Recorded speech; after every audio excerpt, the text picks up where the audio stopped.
അടുത്തത് യു പ്രതിഭ, അങ്ങേക്ക് 10 മിനിറ്റ് എടുക്കാം. പൊതുമരാമത്ത്, ഭക്ഷ്യം, വിനോദസഞ്ചാരം ബജറ്റിലെ ധനാഭ്യർത്ഥനകളെ പിന്തുണയ്ക്കുന്നു.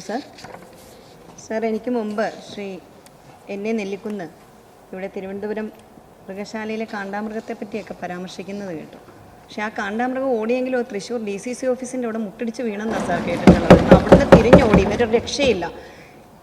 അനിക് സ്പ്രേ കഴിഞ്ഞാൽ ഇപ്പം ഞങ്ങൾ ആഗ്രഹിക്കുന്ന ഒരു കാര്യം വയനാട്ടിൽ കേൾക്കുന്നത്, അനിക് സ്പ്രേ നമ്മൾ പണ്ട് സ്കൂളുകളിൽ പരസ്യം കേട്ടുണ്ട്, പൊടി പോലുമില്ല കണ്ടുപിടിക്കാൻ. അതേപോലെ വയനാട്ടിൽ ഞങ്ങൾക്ക് ഇന്ന് പ്രിയങ്കാ ഗാന്ധി സ്ഥാനാർത്ഥിയാണെന്ന് കേട്ടപ്പം ഞാൻ നെഞ്ചത്ത് കൈവച്ചു പോയി. എൻ്റെ പൊന്നു ലീഗെ, നിങ്ങളുടെ പൊടി അവിടെ പാറത്തില്ലല്ലോ എന്ന് ഓർത്തിട്ട്. അനിക് സ്പ്രേ പോലെ ഞങ്ങളുടെ കൂടെയുള്ള പച്ചക്കൊടി ഉയർത്തി കാണിച്ച് തന്നെയാണ് ഞങ്ങൾ എവിടെയും.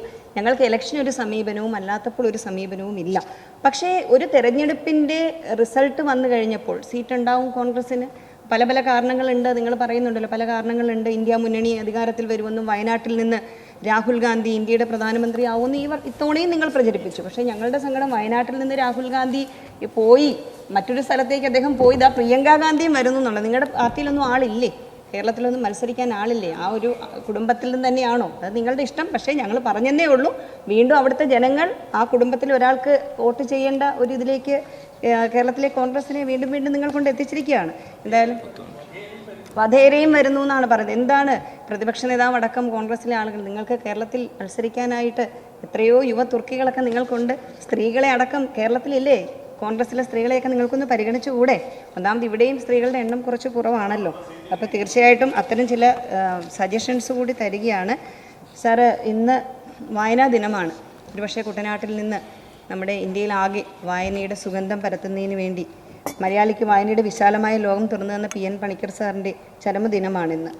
ദയവായി നിങ്ങളുടെ TV സെറ്റ് ഉപേക്ഷിക്കണമെന്നും അതിൻ്റെ സ്ഥാനത്ത് നിങ്ങൾക്ക് ചുവരിൽ മനോഹരമായ ബുക്ക് ഷെൽഫ് ഇൻസ്റ്റാൾ ചെയ്യാൻ കഴിയുമെന്നും റോൾ ഡാളിൻ്റെ മനോഹരമായ വാചകം ഇന്ന് ഓർത്തു പോവുകയാണ്. സാർ, പൊതുമരാമത്ത് വകുപ്പ് ഇന്ന് കേരളത്തിൽ, ഞാൻ പണ്ട് കാലത്ത് പഞ്ചായത്ത് പ്രസിഡൻ്റായ സമയത്തൊക്കെ തിരുവനന്തപുരത്ത് വരുമ്പോൾ നമുക്ക് പ്രത്യേകിച്ച് തിരുവനന്തപുരം സിറ്റിക്ക് ഒരു പ്ലാനൊന്നും ഉണ്ടായിരുന്നില്ല. ജില്ലാ പഞ്ചായത്ത് പ്രസിഡൻ്റായി വരുന്ന സമയം കൂടുതലും MC റോഡ് വഴി ആശ്രയിച്ച് വരും, കാരണം നല്ല റോഡുകളൊന്നും കിട്ടാനുണ്ടായിരുന്നില്ല.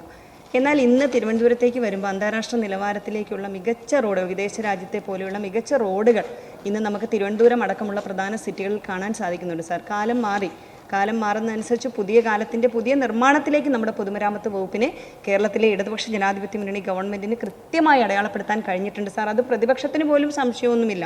കാരണം എല്ലാ മണ്ഡലത്തിലും, ഇപ്പം ഞാൻ MLA ആയിട്ടിരുന്ന സമയത്ത്, അന്ന് കഴിഞ്ഞ ആ ടൈമിൽ നിങ്ങൾക്കൊക്കെ അറിയാം, കിഫ്ബിയുടെ പ്രവർത്തനം തുടക്കത്തിൽ എത്ര ആക്ഷേപിച്ചിരുന്നു നിങ്ങൾ കിഫ്ബിയിലൂടെ പൊതുമരാമത്ത് വകുപ്പിൻ്റെ 60,000 പരം കോടിയുടെ പ്രവർത്തനങ്ങളല്ലേ കേരളത്തിൽ നടക്കുന്നതും നടന്നുകൊണ്ടിരിക്കുന്നതും. ഒരു MLAക്ക് 5 വർഷം കൊണ്ട് സ്വപ്നം കാണാൻ പറ്റും 30 കോടിയുടെ ഒരു പാലം? പറ്റില്ല. ഈ ഗവൺമെൻറ് വന്നതിന് ശേഷമാണ്. ഇപ്പം പ്രിയപ്പെട്ട ശ്രീ രമേശ് ചെന്നിത്തല അടക്കം ഞാനും അദ്ദേഹമൊക്കെ അടുത്തടുത്ത മണ്ഡലത്തിലാണ് 141 കോടിയുടെ ഒരു മനോഹരമായ പാലം കായലിനെയും കടലിനെയും ചേർത്ത് നിർത്തുന്ന ഭാഗത്ത് പണിതിരിക്കുകയാണ്. HSLAM MLAയുടെ അമ്പലപ്പുഴയിൽ വലിയ വികസനം, തോട്ടപ്പള്ളി സ്പിൽവേ അടക്കം മനോഹരമായ വികസനം നടക്കുന്നു. എൻ്റെ മണ്ഡലത്തിൽ കായംകുളത്ത് കൂട്ടുംവാതുക്കൽ പാലം എന്നൊരു മനോഹരമായ പാലം തീർത്തിട്ടുണ്ട് സാർ, 32 കോടിയിൽ. ഇന്ന് യഥാർത്ഥത്തിൽ പ്രിയപ്പെട്ട മന്ത്രിയോടും അതുപോലെ വകുപ്പിനോടും കേരളത്തിലെ ഗവൺമെൻറ്റിനോടും നന്ദി പറയുന്നത്, ഇന്നത് കേവലമായൊരു പാലമോ ഒരു സഞ്ചാരയോഗ്യമായ സ്ഥലമെന്നതിനൊക്കെ അപ്പുറത്തേക്ക് അത് വലിയ രൂപത്തിൽ ഇവിടെ തുറന്നു കൊടുത്തു. 2-3 പ്രദേശങ്ങളെ തമ്മിൽ കൂട്ടി യോജിപ്പിച്ച് ബന്ധിപ്പിച്ച് പഞ്ചായത്തുകളെയൊക്കെ തമ്മിൽ അകലങ്ങളില്ലാതാക്കുന്ന ഒരു വലിയ വികസനമാണ്. പക്ഷേ അതിൻ്റെ ഭംഗി കാണാനും കേരളത്തിലെ ആദ്യത്തെ ഫസാഡ് സംവിധാനം ലൈറ്റ് ആസ്വദിക്കാനും ഇന്ന് അവിടെ ഒരു ടൂറിസം പോയിൻ്റാക്കി മാറ്റാനോ, അതാണ് വികസനത്തിലൂടെ മനോഹരമായ ചിത്രം വരയ്ക്കുന്ന പോലെ ടൂറിസത്തെ നമ്മൾക്ക് കൊണ്ടുപോകാനായിട്ട് കഴിഞ്ഞിട്ടുണ്ട്. അതാണ് മാറുന്നത്. എന്നാൽ ഏറ്റവും മനോഹരമായൊരു മുദ്രാവാക്യം കൂടി എടുത്തിട്ടുണ്ട് പൊതുമരാമത്ത് വകുപ്പ്. ജനങ്ങൾ കാഴ്ചക്കാരല്ല കാവൽക്കാരാണെന്ന്. നേരത്തെ പറഞ്ഞല്ലോ വെള്ളക്കെട്ട്. ഇനിയെങ്കിലും നമ്മളെല്ലാവരും ഒരു ആത്മപരിശോധന നടത്തണ്ടേ? വെള്ളക്കെട്ട് ഒരു പ്രദേശത്ത് വന്നാൽ അത് കേവലമായ ഒരു ഡിപ്പാർട്ട്മെൻറ്റിൻ്റെ പ്രശ്നമാണ്. നമ്മൾക്ക് എല്ലാവർക്കും ഉത്തരവാദിത്തമില്ലേ? കാലങ്ങളായി നമ്മൾക്ക് ഉത്തരവാദിത്തമില്ലേ? ഇപ്പം നമ്മൾ പറയും ഇന്ത്യയിലെ പല സംസ്ഥാനങ്ങളിലും പോയി നോക്കുമ്പോൾ അവിടുത്തെ റോഡുകളെ പറ്റിയൊക്കെ നമ്മൾ വാചാലരാകും. നമ്മുടെ ഡെൻസിറ്റി ഓഫ് പോപ്പുലേഷൻ ആണോ മറ്റ് സംസ്ഥാനങ്ങളിലുള്ളത്? അവിടെ വിശാലമായ സ്ഥലമാണ്. കേരളത്തിൽ ഒരു റെയിൽ വരുന്ന സമയത്ത് നിങ്ങൾ എന്തെല്ലാം പ്രശ്നം ഉണ്ടാക്കി? സ്ഥലമെടുക്കാൻ അനുവദിക്കുമോ? നേരത്തെ ഇവിടെ വയൽക്കിളികളെ പറ്റി പറഞ്ഞു. ഒരു വികസനം വന്നാൽ ഉടനെ UDFിൻ്റെ നേതൃത്വത്തിൽ സമരം നടക്കുകയാണ്. കേരളത്തിലെ ഒട്ടേറെ വികസന പ്രവർത്തനങ്ങൾ ഈ ഗവൺമെൻറ് കൊണ്ടുവരാൻ ശ്രമിക്കുമ്പോൾ സ്ഥലമെടുപ്പിന് പോലും അനുവാദം നൽകാൻ അവിടെ എങ്ങനെ കുത്തിത്തിരിപ്പുണ്ടാക്കാൻ നോക്കുകയാണ്.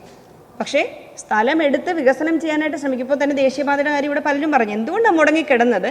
ഈ തെരഞ്ഞെടുപ്പിന് ഏറ്റവും അധികം വ്യാജ പ്രചരണം UDF നടത്തിയത് ദേശീയപാതയിലായിരുന്നു. കായംകുളമടക്കം ഞങ്ങൾ അനുഭവിച്ചതാണ്. ഒരു നാണവുമില്ലാതെ ദേശീയപാതയെ പറ്റി കള്ളപ്രചരണം നടത്തുകയായിരുന്നു സർ. ദേശീയപാത വികസനം കേരളത്തിൽ മുടങ്ങിക്കിടന്ന് എന്തായിരുന്നു എന്ന് എല്ലാവർക്കും അറിയാം. പൊന്നും വിലയ്ക്ക് ഭൂമി എടുക്കാൻ കഴിയാതിരുന്നു. UDF തയ്യാറായില്ല. നിങ്ങൾ ഇവിടെ അധികാരത്തിലിരുന്ന സമയത്ത് പൊന്നും വിലയ്ക്ക് ഭൂമി എടുത്ത് മറ്റ് സംസ്ഥാനത്തിൻ്റെ ഇരട്ടി വില കൊടുത്തുകൊണ്ടാണ് കേരളത്തിൽ ഭൂമി എടുക്കാൻ കഴിഞ്ഞതും. ഇന്ന് ദേശീയപാത യാഥാർത്ഥ്യം. ദേശീയപാത ചെയ്യുന്ന ഞങ്ങളാണെന്നൊന്നും കള്ളമൊന്നും ഞങ്ങൾ പറയാറില്ല. ദേശീയപാതയാണല്ലോ. എന്നാൽ അത് സ്റ്റേറ്റ് പാതയായിരുന്ന സമയത്ത് കൃത്യമായി റോഡിലെ കുഴിയടച്ചും വൃത്തിയാക്കിയും റോഡ് ഭംഗിയാക്കാനും സ്റ്റേറ്റ് പാതയായിരുന്ന സമയത്ത് ഈ ഗവൺമെൻറ് കഴിഞ്ഞത്. എന്നാൽ 2020 ദേശീയപാത അതോറിറ്റി ഓഫ് ഇന്ത്യ അത് ഏറ്റെടുത്തതിന് ശേഷം പരിമിതികളുണ്ട് നമുക്ക്. എന്നാൽ അവിടെ വരുന്ന കുഴി കേരളത്തിലെ ഗവൺമെൻറ്റിൻ്റെയും, കുഴി നന്നാക്കുമ്പം അത് മറ്റാരുടെയുമാണ് എന്ന് പറയുന്ന കള്ളത്തര സമീപനമെടുത്തു. മേൽപ്പാലങ്ങളും പാലങ്ങളും ഒക്കെ ഡിസൈൻ ചെയ്യുന്നത് കേന്ദ്ര ഗവൺമെൻറ്റിൻ്റെ പിന്തുണയോടെ. ഇപ്പോൾ അവിടെ ചെന്ന് ഗഡ്കരി ജിക്കും മറ്റുള്ളവർക്കും മുന്നിൽ ചെന്ന് നമ്മൾ മുട്ടുമടക്കി കാര്യങ്ങൾ പറഞ്ഞ് അവതരിപ്പിച്ചാൽ BJP-കാരുടെ കത്തും കൂടി കൊടുത്താലേ ഇതൊക്കെ നടക്കത്തുള്ള എന്ന അവസ്ഥയിലേക്കൊക്കെ ദേശീയപാതയുടെ ചില സംസാരങ്ങൾ വരുന്നുണ്ട്. എന്നിട്ട് പഴി മുഴുവൻ കേരളത്തിലെ മന്ത്രിക്കും കേരളത്തിലെ ഗവൺമെൻറ്റിനും പറയുക. അപ്പോൾ അത്തരത്തിലുള്ള കള്ള ക്യാമ്പയിൻ നിങ്ങളെടുത്ത്. സത്യസന്ധമായ ക്യാമ്പയിൻ ഇല്ല കോൺഗ്രസിന് ഒരു തെരഞ്ഞെടുപ്പിലും. എന്തെല്ലാം വ്യാജ പ്രചരണങ്ങളാണ് നടത്തുന്നത്. അതിന് ചില മാധ്യമങ്ങളെയൊക്കെ നിങ്ങൾ കൂട്ടുപിടിക്കുന്നുണ്ട്. എന്തായാലും അത്തരത്തിലുള്ള ഒരു വിജയം, അതിനധികം തിളക്കമൊന്നും ഉണ്ടാവുകയില്ല. തീർച്ചയായിട്ടും കഴിഞ്ഞ ലോക്സഭാ തെരഞ്ഞെടുപ്പിൽ ഈ പറഞ്ഞതുപോലെ ഞങ്ങൾക്ക് ചില പ്രയാസങ്ങൾ ഉണ്ടായിരുന്നു. കൂടുതൽ ശക്തമായി തന്നെ പിന്നീട് നടന്ന നിയമസഭാ തെരഞ്ഞെടുപ്പിൽ കൂടുതൽ സീറ്റോടുകൂടി തിളക്കമാർന്ന വിജയത്തിൽ ഇടതുപക്ഷം അധികാരത്തിൽ വന്ന ചരിത്രവും ഈ അവസരത്തിൽ നിങ്ങളെ ഒന്ന് ഓർമ്മിപ്പിക്കുകയാണ്. സർ, വെള്ളക്കെട്ടിനെ പറ്റി ഇവിടെ പറഞ്ഞിട്ടുണ്ട്. നമ്മുടെ റോഡുകളൊക്കെ ചെയ്യുമ്പോൾ BMPC നിലവാരത്തിലാണ് ചെയ്യുന്നത്. വലിയ മാറ്റങ്ങളാണ് റോഡുകളിൽ ഉണ്ടായിരിക്കുന്നത്. അപ്പം ജനങ്ങൾ കാഴ്ചക്കാരല്ല എന്ന് പറയുമ്പോൾ ഒരു റോഡ് ചെയ്ത് കഴിയുമ്പോൾ അതിന് പിന്നീട് അതിൻ്റെ സുഗമമായ അതിൻ്റെ ചില തുടർ നടത്തിപ്പൊക്കെ നോക്കാൻ ജനങ്ങൾ കൂടി സഹകരിക്കണം. നമ്മൾ ഓട ചെയ്യേണ്ടി വരുമ്പോൾ പലപ്പോൾ ചില മതിലുകൾ പൊളിച്ചു മാറ്റേണ്ടി വരും. എന്നാൽ ഇന്ന് കേരളത്തിൽ നമ്മുടെ ഒരു പുതിയ സംസ്കാരത്തിൻ്റെ ഭാഗമായി ഇൻ്റർലോക്ക് ഇടുന്നു.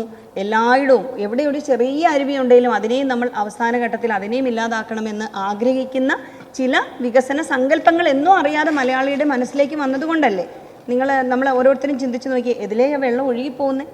വെള്ളം ഒഴുകണം എന്ന് പറയുമ്പോൾ നമ്മൾ തിരുവനന്തപുരം സിറ്റി അടക്കം നിങ്ങൾ പറയുമ്പോൾ ഇനി അതിൻ്റെ പൂർണ്ണമായ ഉത്തരവാദിത്വം ഇപ്പോൾ ഇരിക്കുന്ന ഒരു ഗവൺമെൻറ്റിനോ ഇതിനു മുമ്പുള്ള ഒരു ഗവൺമെൻറ്റിനോ ഒന്നുമല്ല. കാലങ്ങളായി വന്ന എവിടെയാണോ ഒരു നീരൊഴുക്കുള്ളത് ആ നീരൊഴുക്കിനെ അവിടെ നിർത്തിക്കൊണ്ട് തന്നെ നമ്മൾ വിദേശത്തൊക്കെ പോയിട്ട് എല്ലാവരും വന്ന് പറയും അവിടെ അങ്ങനെയാണ് ഇങ്ങനെയാണെന്ന് നമ്മൾ പറയും. പക്ഷേ നമ്മുടെ നാട്ടിൽ അത് നടത്താൻ സമ്മതിക്കണ്ടേ? എല്ലാവരും ഒന്നിച്ച് നിൽക്കണ്ടേ? ഒരു നീരൊഴുക്കുണ്ടെങ്കിൽ ആ നീരൊഴുക്കിനെ അവിടെ നിലനിർത്തിക്കൊണ്ട് നമ്മൾ എല്ലാവരും ഉത്തരവാദികളാണ്. അതാണ് ഡിപ്പാർട്ട്മെൻറ്റിൻ്റെ. വെള്ളം കെട്ടിയോണ്ടേ പൊതുമരാമത്ത് വകുപ്പെന്നല്ല. ഇപ്പോൾ ഒരു ചെറിയ ഹോൾ ഒരു റോഡിൽ രൂപപ്പെട്ടാൽ അതിന് സംവിധാനം ഇവിടെ ഏർപ്പെടുത്തിയിരിക്കുകയാണ്. അത് പെട്ടെന്ന് തന്നെ ക്രമീകരിക്കും. പക്ഷേ മന്ത്രി 14 ജില്ലയിലെ മുഴുവൻ റോഡുകളുടെയും കുഴി ഓരോ ദിവസമൊന്നും അറിയാൻ പറ്റില്ല. എവിടെയെങ്കിലും ഉണ്ടെങ്കിൽ നമ്മൾ ബോധ്യപ്പെടുത്തിയാൽ അത് നേരത്തെ കണ്ടെടുക്കേണ്ട ഉത്തരവാദിത്തം PWD വകുപ്പിനുണ്ട്, ആ ഉദ്യോഗസ്ഥർക്കുണ്ട്.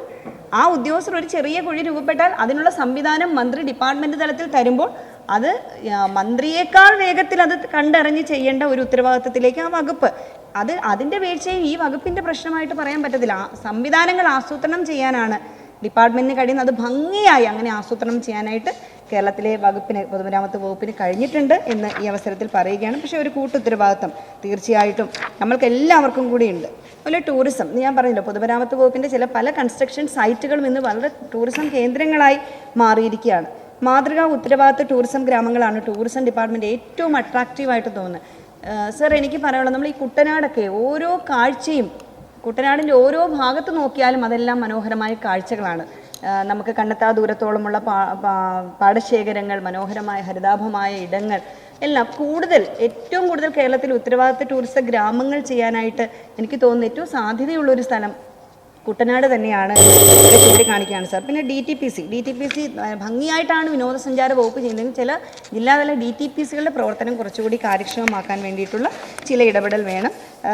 ഒരു പ്രത്യേക കാര്യം, കായംകുളത്തെ സംബന്ധിച്ച് DTPCയുടെ ഒരു അമ്യൂണിറ്റി സെൻ്റർ ഉണ്ട് സാർ. അത് കഴിഞ്ഞ് കുറച്ച് കാലമായി പല കാരണത്താൽ അടഞ്ഞു കിടക്കുകയാണ്. അപ്പോൾ നമുക്കത് KTDC വളരെ ഭംഗിയായിട്ട് KTDCയെ കൊണ്ടുപോകാൻ കഴിയുന്നുണ്ട്. അപ്പോൾ KTDCക്ക് ആ സ്ഥലം കൈമാറി കൊടുത്തു കഴിഞ്ഞാൽ കൂടുതൽ ഭംഗിയായി അതിനെ പ്രവർത്തിപ്പിക്കാൻ കഴിയും. ഒപ്പം നമ്മുടെ റെസ്റ്റ് ഹൗസുകൾ, അനാഥമായി കിടന്ന നമ്മുടെ റെസ്റ്റ് ഹൗസുകൾ ഇന്ന് ഏറ്റവും മികവുറ്റ സംവിധാനമാക്കി മാറ്റാനായിട്ട് വകുപ്പിന് കഴിഞ്ഞിട്ടുണ്ട്. ഇന്ന് ഏറ്റവും കൂടുതൽ ബുക്കിംഗ് ഉള്ള സ്ഥാപനങ്ങളായി നമ്മുടെ ഗവൺമെൻറ് റെസ്റ്റ് ഹൗസുകൾ മാറി എന്നുള്ളതുമൊക്കെ തീർച്ചയായിട്ടും കാണേണ്ടതാണ്.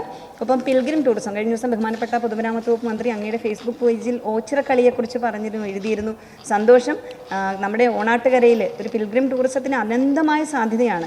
ചെട്ടുകുളങ്ങരയിലെ കെട്ടുകാഴ്ച ഇന്ന് ഏഷ്യയിലെ തന്നെ ഏറ്റവും വലിയൊരു സംവിധാനമായി മാറിയിരിക്കുകയാണ്. ഒപ്പം വെട്ടിക്കോട് നാഗരാജ ക്ഷേത്രം ഒക്കെ ചേരുന്ന പുരാതന മോസ്കുകളും ചർച്ചുകളും ഒക്കെയുള്ള കായംകുളത്തെ പിൽഗ്രിം ടൂറിസം സെന്റർ ആക്കുന്നതിന് വേണ്ടി കൂടി ഉള്ള ഒരു വലിയ ഇടപെടൽ നടത്തണമെന്ന് പറഞ്ഞുകൊണ്ട് വകുപ്പ് നടത്തുന്ന ഏറ്റവും കളർഫുൾ ആയിട്ടുള്ള ഇടപെടലിന് എല്ലാവിധമായിട്ടുള്ള അഭിനന്ദനവും ഈ അവസരത്തിൽ പറഞ്ഞുകൊണ്ട് ഇതിൽ ഒരിക്കൽ കൂടി ധനാഭ്യർത്ഥന പിന്താങ്ങുന്നു.